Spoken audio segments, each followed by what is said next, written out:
नमस्कार दोस्तों, स्वागत है आप सभी का जनरल नॉलेज मार्ग यूट्यूब चैनल पर। आज की इस वीडियो में हम देखने वाले 50 ऐसे बेस्ट क्वेश्चंस और उनसे आंसर जो कि हर एक कॉम्पिटिटिव एग्जाम जैसे कि एसएससी हो, ठीक है, एसएससी में, रेलवे में, पुलिस भर्ती जो होती है आपकी, उसमें सभी कॉम्पिटिशन्स में ये जो सामान्य ज्ञान के क्वेश्चंस पूछे जाते हैं ना, उसके इंपॉर्टेंट क्वेश्चंस हम आज की इस वीडियो में देखने वाले। बस इस वीडियो को अंत तक देख लो, आपको सारी डाउट्स आज की मैच में क्लियर हो जाएंगे। ठीक है, तो बिना समय गवाते हुए हम आज का ये वीडियो शुरुआत करते हैं। पहला प्रश्न है, गंगोत्री राष्ट्रीय उद्यान उत्तरकाशी किस राज्य में? उत्तरकाशी जो राष्ट्रीय उद्यान है दोस्तों, वो किस राज्य में? इस प्रश्न का जो उत्तर है वो है ऑप्शन बी, उत्तराखंड। ठीक है, तो ये ध्यान रखना है आपको कि राष्ट्रीय उद्यान जो उत्तरकाशी है वो उत्तराखंड राज्य में है। अगला सवाल है, भारत स्वतंत्र हुआ तब राष्ट्रीय कांग्रेस के अध्यक्ष कौन थे? जब भारत स्वतंत्र हुआ था दोस्तों, तब राष्ट्रीय कांग्रेस के जो अध्यक्ष थे वो कौन थे दोस्तों? वो है ऑप्शन सी, आचार्य कृपलानी। ये थे राष्ट्रीय कांग्रेस के अध्यक्ष। ठीक है, अगला सवाल, भारतीय संसद का उद्घाटन किसके द्वारा किया जाता है? तो जो भारतीय संसद जो होता है हमारा इंपॉर्टेंट, वो उसका उद्घाटन कौन करते हैं दोस्तों? वो करते हैं राष्ट्रपति। हमेशा ध्यान दीजिएगा, ये बहुत ज्यादा इंपॉर्टेंट क्वेश्चन है और ये 3 बार अभी तक पूछा गया है, ठीक है, आपके कॉम्पिटिटिव एग्जाम्स में। तो राष्ट्रपति जो है भारतीय संसद के उद्घाटन, उनके द्वारा उद्घाटन किया जाता है। ठीक है, अगला सवाल है, सर्वोच्च न्यायालय की स्थापना कब हुई थी? सर्वोच्च न्यायालय की स्थापना दोस्तों हुई थी 1950 में। इसलिए इस प्रश्न का जो उत्तर सही जवाब है वो है ऑप्शन बी, 1950। ये आपको ध्यान रखना है, सर्वोच्च न्यायालय ऐसे प्रश्न हमेशा पूछे जाते हैं। ठीक है, अगला प्रश्न है, भारत के पहले गवर्नर जनरल कौन थे? तो भारत के जो पहले गवर्नर जनरल थे वो कौन थे? Lord Mountbatten. इस प्रश्न का सही जवाब है ऑप्शन बी, लॉर्ड माउंटबेटन। ठीक है, ये आपको ध्यान रखना है, पहले गवर्नर पूछा गया था इसलिए वो है लॉर्ड माउंटबेटन। ठीक है, अगला प्रश्न है, कुटुंब न्यायालय अधिनियम कब पारित हुआ था? तो जो कुटुंब न्यायालय अधिनियम हुआ था पारित, वो कब हुआ था दोस्तों? वो हुआ था 1986 में। इसलिए इस प्रश्न का जो उत्तर है वो है ऑप्शन बी, 1986। ठीक है, योजना आयोग की स्थापना, अगला सवाल है, योजना आयोग की स्थापना कब हुई थी? तो इस प्रश्न का जो सही जवाब है वो क्या है? 1950 में। योजना आयोग जो हुआ था उसकी जो स्थापना हुई थी वो कब हुई थी? 1950। ये आपको ध्यान रखना है, आप ना लिख के भी चल के ले सकते हो क्योंकि ये मोस्ट इंपॉर्टेंट है, पूछे गए वाले मैंने क्वेश्चंस यहां पर लिए गए। ठीक है, अगला सवाल है बहुत ज्यादा इंपॉर्टेंट क्योंकि अभी तक ये 4 बार पूछा गया है कॉम्पिटिटिव एग्जाम्स में। तो इस प्रश्न देखते हैं, सवाल देखते हैं, भारतीय संविधान को स्वीकार कब किया गया था? तो ये बहुत ज्यादा इंपॉर्टेंट है। ठीक है, तो इस प्रश्न का सही जवाब है वो है 26 नवंबर 1949। मतलब कि ऑप्शन बी आपका 26 नवंबर 1949 को भारतीय संविधान को स्वीकार किया गया था। ये आपको दिमाग में रहना चाहिए आपके। ठीक है, अगला सवाल है, राजस्थान का उच्च न्यायालय कहां है? अब राजस्थान का जो उच्च न्यायालय वो कहां है दोस्तों? वो है जोधपुर में। इसलिए इस प्रश्न का सही जवाब है जोधपुर, ऑप्शन बी। ठीक है, अगला सवाल है, भारत में कैग किसके लिए प्रयुक्त होता है? ये बहुत ज्यादा इंपॉर्टेंट है दोस्तों क्योंकि ये प्रश्न भी पूछा गया था। ठीक है, अब इस प्रश्न का जो सही जवाब है वो है ऑप्शन ए, नियंत्रक और महालेखा परीक्षक। भारत में जो कैग किस लिए प्रयुक्त हुआ था? नियंत्रक और महालेखा परीक्षक के लिए ये जो है प्रयुक्त किया गया था। ठीक है, अगला सवाल है, भारतीय रिजर्व बैंक की स्थापना कब हुई थी? अब एक और यहां पर इंपॉर्टेंट क्वेश्चन है। ठीक है, तो भारतीय रिजर्व बैंक जो है वो कब उसकी स्थापना कब हुई थी? वो हुई थी 1935 में। पहली बार 1935 में रिजर्व बैंक की स्थापना हुई थी। ठीक है, अगला सवाल है, भारतीय चुनाव आयोग की स्थापना किस वर्ष हुई? अब हमें साल बताना है वो कि भारतीय चुनाव आयोग जो हुआ था उसकी स्थापना कब हुई थी? वो हुई थी 1950। मैं आपको बता रहा हूं, एक आपने देखा होगा 1950 वाले जो आंसर्स है ना हमेशा आपको दिखाई देते हैं। उसका रीजन पता है क्या? क्योंकि ये साल में ना बहुत सारे इंपॉर्टेंट फैसले हुए थे, जिसमें एक और फैसला इंपॉर्टेंट था, वो है भारतीय चुनाव आयोग की स्थापना हुई थी। तो ये आपको ध्यान रखना है, बिल्कुल भी कंफ्यूजन आपको नहीं लेनी है। ठीक है, मैंने फिर से बता रहा हूं, आप ये लिख के भी ले सकते हैं। ठीक है, अगला प्रश्न है, वेदों की भाषा किसे कहा जाता है? तो इस प्रश्न का जो सही जवाब है वो है संस्कृत। संस्कृत जो है वेदों की भाषा क्या इसे कहा जाता है। ठीक है, अगला सवाल है, अब भारत में राष्ट्रपति का चुनाव किसके द्वारा होता है? ये एक इंपॉर्टेंट क्वेश्चन है और सभी को पता होना ही चाहिए। ठीक है, तो इस प्रश्न का जो सही जवाब है वो क्या है? ऑप्शन सी, निर्वाचक मंडल इस प्रश्न का सही जवाब है। भारत में राष्ट्रपति का चुनाव निर्वाचक मंडल के द्वारा होता है। ठीक है, अगला प्रश्न है प्रश्न क्रमांक 15, भारतीय राष्ट्रीय कांग्रेस की स्थापना कब हुई? अब जो राष्ट्रीय कांग्रेस जो पक्ष है उसकी स्थापना कब हुई थी दोस्तों? उसकी स्थापना हुई थी 1885 में।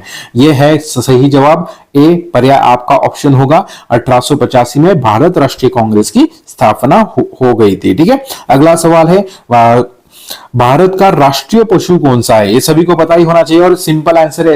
ऐसे क्वेश्चंस जो है आपको हमेशा पूछे जाते हैं। तो इस प्रश्न का सही जवाब है बाघ, ऑप्शन बी। बाघ जो है भारत का राष्ट्रीय पशु है। ठीक है, भारत का अगेन एक इंपॉर्टेंट क्वेश्चन, भारत का राष्ट्रीय पक्षी कौन सा है? भारत का राष्ट्रीय पक्षी है दोस्तों वो है मोर, ऑप्शन बी आपका सही जवाब होगा।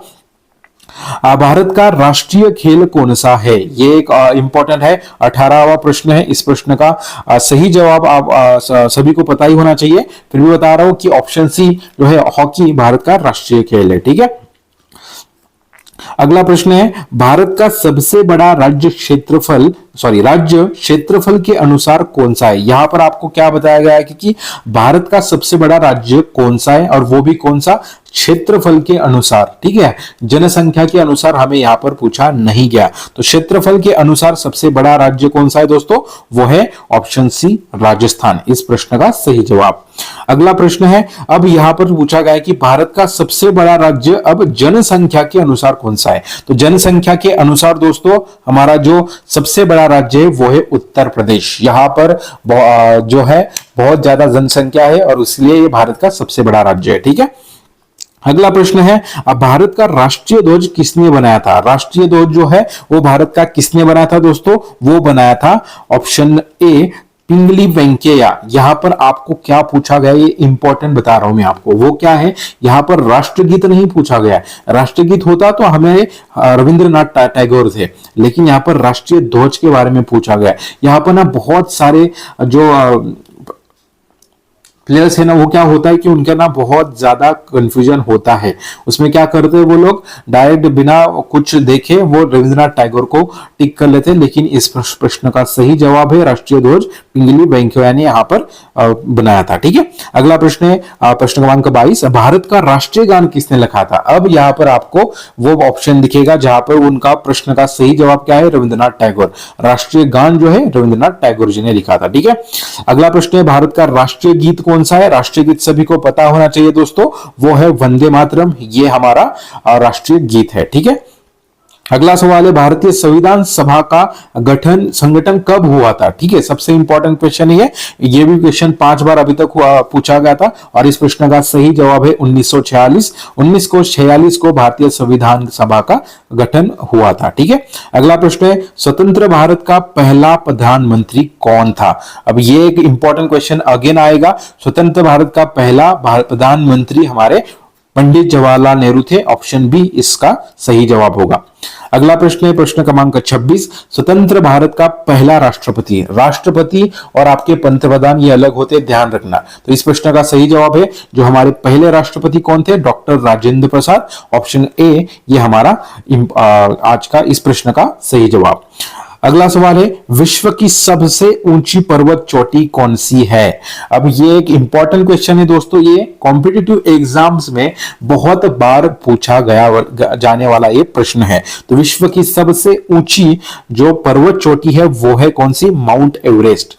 इस प्रश्न का सही जवाब है ऑप्शन ए माउंट एवरेस्ट। ठीक है, अगला सवाल, भारत की सबसे ऊंची पर्वत चोटी कौन सी है? अब ये भारत की यहां पर पूछा गया है, ये ध्यान रखिएगा। तो भारत की जो सबसे ऊंची पर्वत चोटी है वो कौन है? कंचनजंगा। यह है ऑप्शन सी इस प्रश्न का सही जवाब। ठीक है, अगला प्रश्न योजना आयोग का प्रथम अध्यक्ष कौन था? यह एक इंपॉर्टेंट क्वेश्चन है दोस्तों, ये अभी तक 3 बार पूछा गया था। तो योजना आयोग का प्रथम जो अध्यक्ष थे वो कौन थे?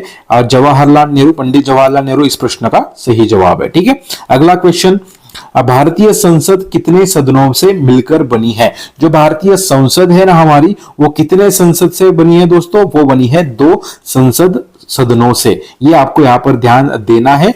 इस प्रश्न का सही जवाब है बी 2। ठीक है। अगला प्रश्न है भारतीय संविधान में कुल कितनी अनुसूचियां है? तो ये प्रश्न है, इंपॉर्टेंट प्रश्न है, अभी तक ये 4 बार पूछा गया है। तो भारतीय संविधान में कुल कितनी अनुसूचियां है दोस्तों? अनुसूचियां है 12। ठीक है, इस प्रश्न का सही जवाब है ऑप्शन बी 12। ठीक है।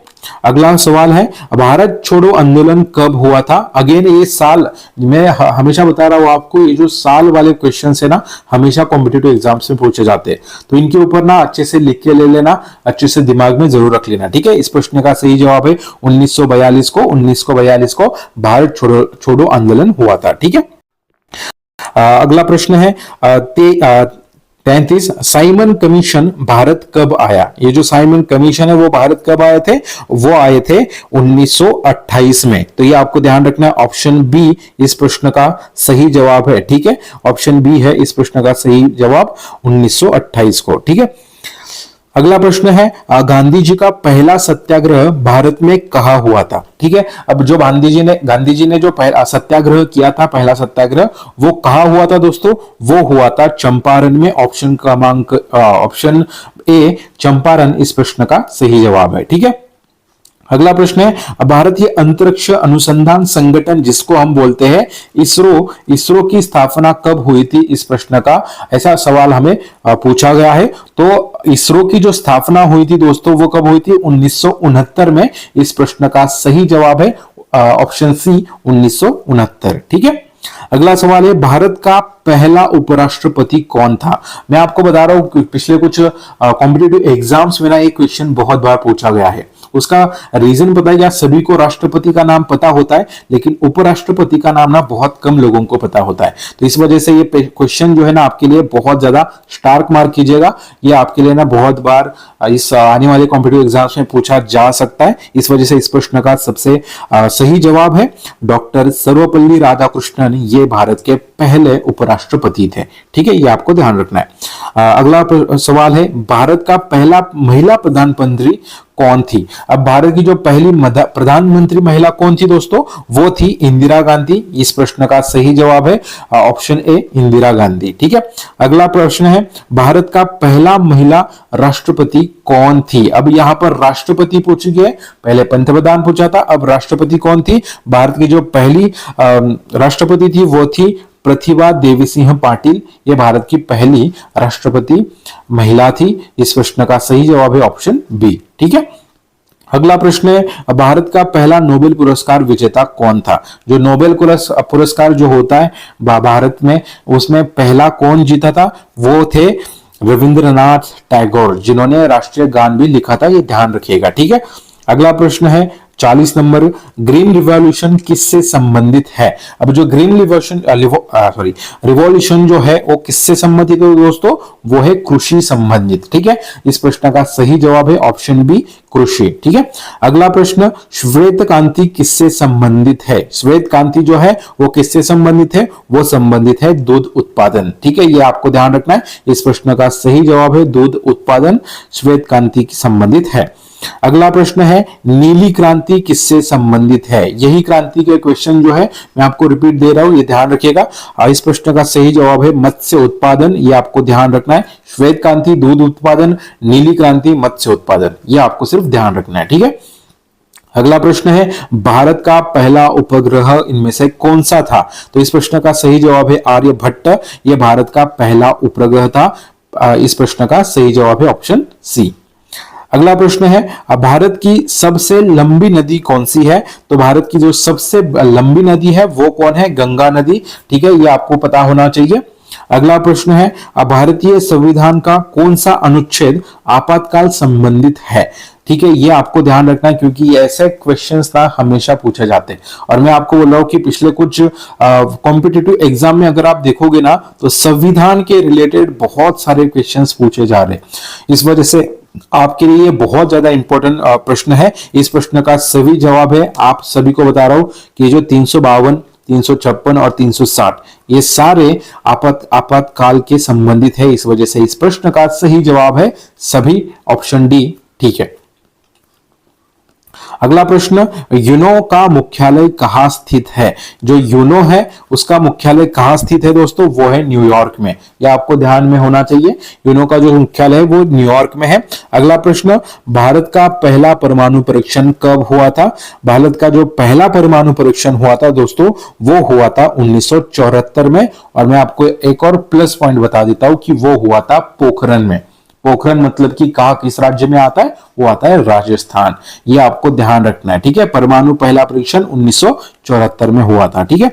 अगला प्रश्न है, शांति का नोबेल पुरस्कार पाने वाली पहली भारतीय महिला कौन थी? अब यहां पर सिर्फ नोबेल पुरस्कार नहीं पूछा जा रहा है, यहां पर बोल रहे हैं कि शांति का नोबेल पुरस्कार। तो ये आपको पता होना चाहिए। और इस प्रश्न का सही जवाब है ऑप्शन ए, मदर टेरेसा, ठीक है, इस प्रश्न का सही जवाब। अगला प्रश्न, भारतीय अंतरिक्ष यात्री राकेश शर्मा किस वर्ष अंतरिक्ष गए? जो हमारे राकेश शर्मा जी है वो अंतरिक्ष में किस वर्ष यहां पर अंतरिक्ष में गए थे? उसका सही जवाब है 1984 में। 1984 में राकेश शर्मा जी पहली बार अंतरिक्ष में गए थे, ठीक है।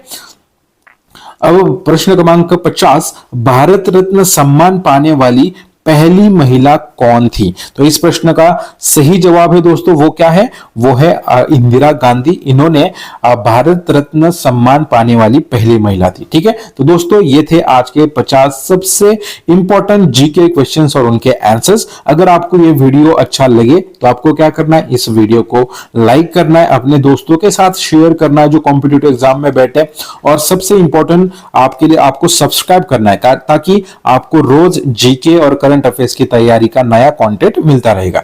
आपकी एग्जाम तैयारी में ये चैनल पर मददगार साबित हो जाएगी, ठीक है। कमेंट में बताइए कि आप कौन सी एग्जाम की तैयारी कर रहे हो, क्योंकि क्या है कि अगर ये मुझे पता चलेगा तो मैं उस रिलेटेड एग्जाम के रिलेटेड ना उस जीके की सीरीज भी यहां पर ला सकता हूं।